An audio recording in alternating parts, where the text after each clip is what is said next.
আমরা জেলার সমস্ত ডিআই অফিসগুলোতে বিভিন্ন জেলার সেখানে আমরা অভিযান করছি এবং ডিআইদের কাছে আমাদের দাবি যে আপনাদের আন্ডারে যারা যারা untainted teaching non teaching staff যারাই রয়েছেন তাদের লিস্ট সার্টিফাই করে অবিলম্বে প্রকাশ করা হোক এবং সেটা আপনারা ঊর্ধ্বতন কর্তৃপক্ষের কাছে আমাদের দাবিটা তুলে ধরুন, যাতে শিক্ষামন্ত্রী চেয়ারম্যান তারা যথাযথ পদক্ষেপ গ্রহণ করে।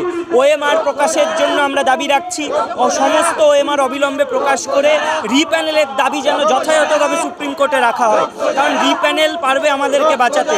এবং সেক্ষেত্রে যারা যোগ্য এবং যারা অযোগ্য তাদের পৃথক তালিকা সার্টিফাই করে প্রকাশ করতে হবে। সেক্ষেত্রে আমরা দাবি রাখছি যে বিগত দিনে রাজ্য সরকারকে এসএসসিকে অনেক হাইকোর্ট হোক সুপ্রিম কোর্ট হোক তথ্য চেয়েছিল বা অনেক রায় দিয়েছিল, সেগুলো তখন মানা হয়নি। ইদানিংকালে শেষকালে এসে মরণকালে গলে জল দেওয়ার মতো কিছু তথ্য দিয়েছেন, কিন্তু সেক্ষেত্রেও আমরা গড়িমসি দেখতে পাচ্ছি। এখনও অনেক গড়িমসি যেন একটা পরীক্ষা কোনো মতে নিয়ে সেই যে দুর্নীতি এবং এই টোটাল ব্যাপারটাকে একটা প্রহসনে পরিণত করছে রাজ্য সরকার এবং কমিশন।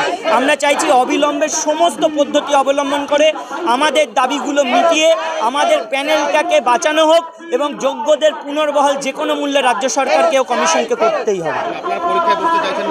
আমরা কোনো মতে পরীক্ষা কেন দেব? আজকে দায়টা তো আমাদের নয়, দোষটা তো সেই সমস্ত নেতা মন্ত্রীদের, দোষটা তো তাদের যারা টাকা খেয়ে চাকরিগুলো দিয়েছে, প্রমাণিত তারা জেলে রয়েছে। আমরা দেখেছি সেই সমস্ত অযোগ্য যারা প্রমাণিত তাদের ওএমআর ম্যানিপুলেশন থেকে শুরু করে র্যাঙ্ক জাম্পিং আফটার উইদাউট প্যানেলে নাম থাকা সত্ত্বেও চাকরি পেয়েছে। সেই সমস্ত অযোগ্যদের বাদ দিয়ে যোগ্যদের পুনর্বহাল করতেই হবে, বাছাই করতেই হবে এবং সুপ্রিম কোর্টে জোরালো দাবি করতে হবে রিভিউয়ের মাধ্যমে কি করে পুনর্বহাল করা যায়। শুধুমাত্র একটা পরীক্ষা নিয়ে ধামাচাপা দেওয়ার উদ্দেশ্য যেন কোনোভাবে রাজ্য সরকার না করে, এটাই আমরা চাইছি।